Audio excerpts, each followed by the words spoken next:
नमस्कार दोस्तों, स्वागत है आप सबका मेरे यूट्यूब चैनल में।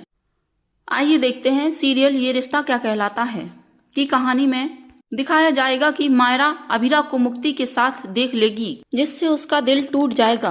वहीं सालों बाद अरमान को अभीरा की झलक नजर आएगी। विस्तार से जानने के लिए वीडियो अंत तक देखें। इसकी शुरुआत अभीरा के साथ होती है, जो एक कोमल क्षण में खो जाती है और खुद को मायरा को गले लगाते हुए कल्पना करती है।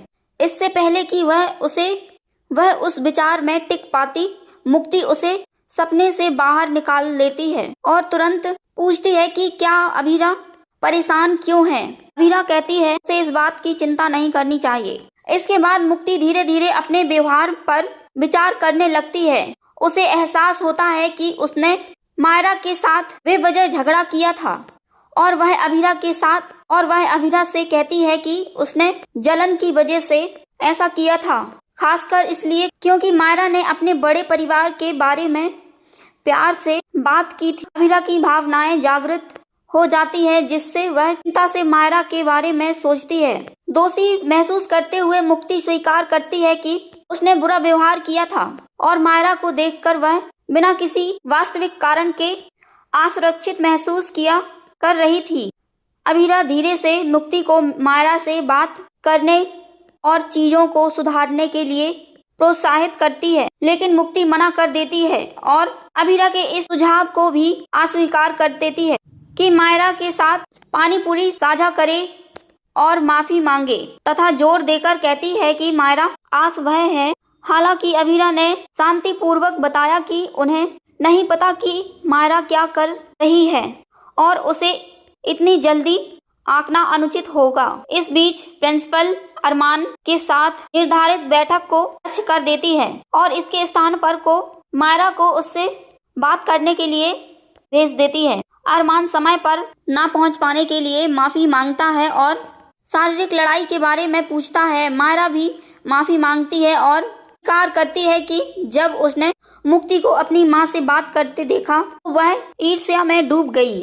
जब अरमान अपनी माँ के बारे में अपनी भावनाओं की जांच करने की कोशिश करता है तो मायरा इस विषय से पूरी तरह बच जाती है।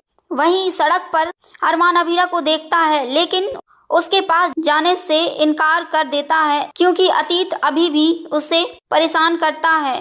भाग्य के एक मोड़ में अभीरा का सामना अरमान की कार के दरवाजे में फंस जाता है और वह गुस्से से उसे सड़क पर फेंक देता है। दूसरी ओर मुक्ति शांति का एक छोटा सा संकेत देने का निर्णय लेती है और मायरा को पानी पूरी देती है तथा दावा करती है कि यह उसकी मां ने भेजी है। यह इशारा मायरा में भावनात्मक प्रभाव डालता है तथा उसे उन समयों की याद दिलाता है जब उसने अभीरा और अरमान के साथ पानी पूरी खाई थी। अपनी भावनाओं को प्रकट नहीं करना चाहती, वह अपने रूममेट्स को पानी पूरी देती है और दावा करती है कि वह मुहासों के कारण इससे बचती है कि हालांकि अंदर से उसे परेशानी होती है। घर पर मेहर अरमान से कहती है कि यह अच्छी बात है कि मायरा का मामला सुलझ गया। अरमान एक बार फिर अभीरा के विचारों में डूब जाता है और गैराज मिलने के बारे में बात करके अपना ध्यान भटका लेता है।